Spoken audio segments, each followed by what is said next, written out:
Buenas noches, soy el estudiante Jan Sebastián Beltrán de la licenciatura en Ciencias Sociales de la UPTC. Em, Vengo a hablar sobre el libro de Edgar Morin, La Vía para el Futuro de la Humanidad, más específicamente el capítulo 8 que trata sobre lo concerniente al agua. Entonces, para empezar a hablar sobre el capítulo o sobre el texto como tal, debemos saber quién es Edgar Morin. Edgar Morin es un em, filósofo y sociólogo francés de origen sefardí y semijudío, influenciado por Karl Marx, Hegel y Bachelard. Él nos trabaja el pensamiento complejo, la teoría de la complejidad, que básicamente es eh, ver al mundo y sus relaciones sociales como un universo lleno de numerosas interrelaciones, un universo complejo.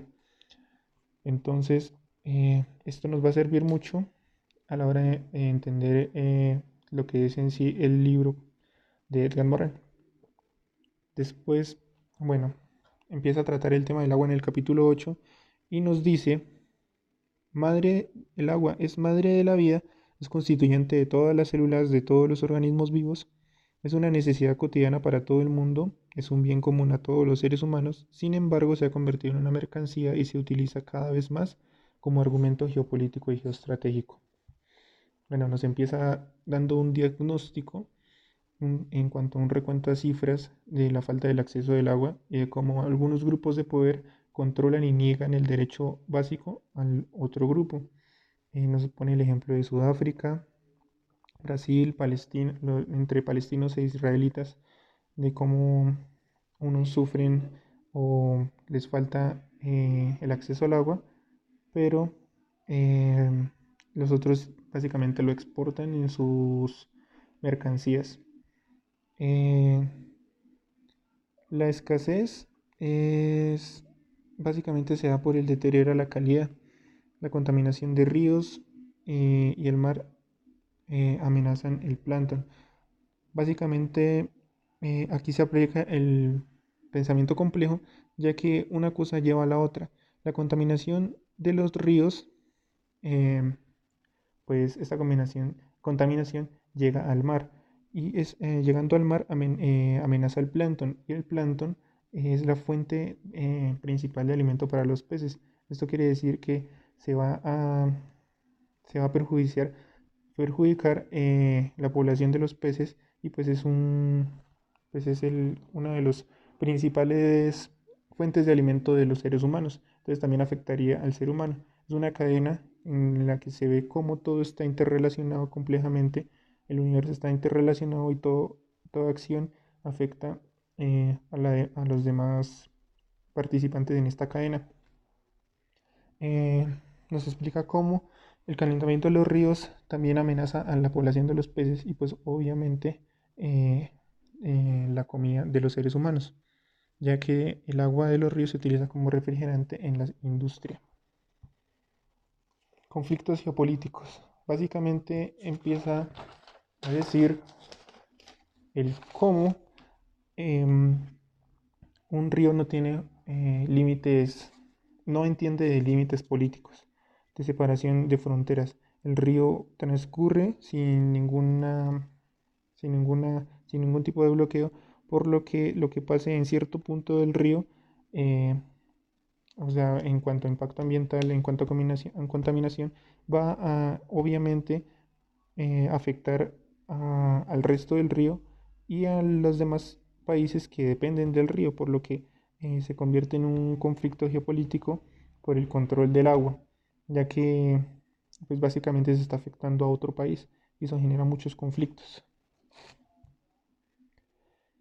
El agua tiene la calidad de acuerdo con lo que se paga.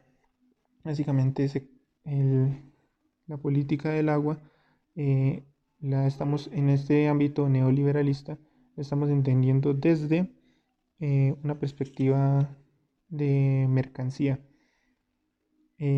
Según Naciones Unidas, en Dublín, el agua es una mercancía al ser utilizada en agricultura y al ser utilizada en agricultura se puede llegar a exportar el agua mediante los frutos y las mercancías a otros países.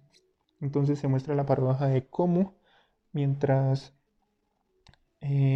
en algunos países se tiene déficit o estrés, como lo refiere el autor, estrés hídrico.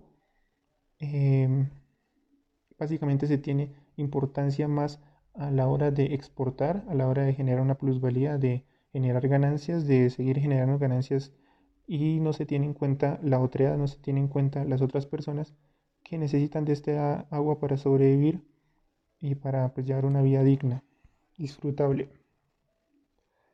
Entonces Morín aquí nos hace un llamado, como, sí, como un llamado a hacer una nueva política del agua, convertir el agua en un derecho humano y restituirla como bien común, y que sea administrado públicamente.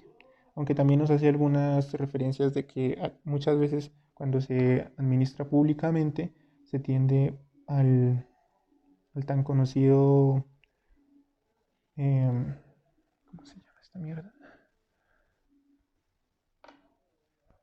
A la corrupción. Entonces, pero nos da un ejemplo de que al convertirlo en administración pública, aunque haya corrupción, se evita menos malgasto de agua. El ejemplo de Suiza, que su desperdicio o sí, su desperdicio en la distribución es de 9% y el de Francia es de 22%, siendo los más bajos. Entonces se ve como en la distribución del agua en otros países, solo por generar ganancias o sí, la empresa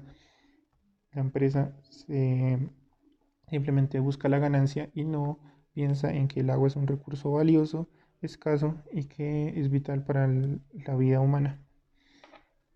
Entonces hace un llamado como a crear una autoridad que regule el tema y la protección del agua, así como parecido a la ONU, que regule todo este tema y que, pues, para evitar que los países contaminen y desperdicien el agua. Por último nos hace como una advertencia o como, como tratando de predecir el futuro, dice, está por ver si el recrudecimiento de los problemas, o sea, que los problemas se vuelvan cada vez más eh, visibles, más sensibles, que afecten de una manera tajante a la población, más de lo que ya está. Entonces acelera la toma de decisiones de conciencia. Eh, Esto nos quiere decir que si no se, de que de hecho em, que se agrave el problema solo va a inducir que se tomen buenas decisiones, pero pues ya va a ser muy tarde. Muchas gracias.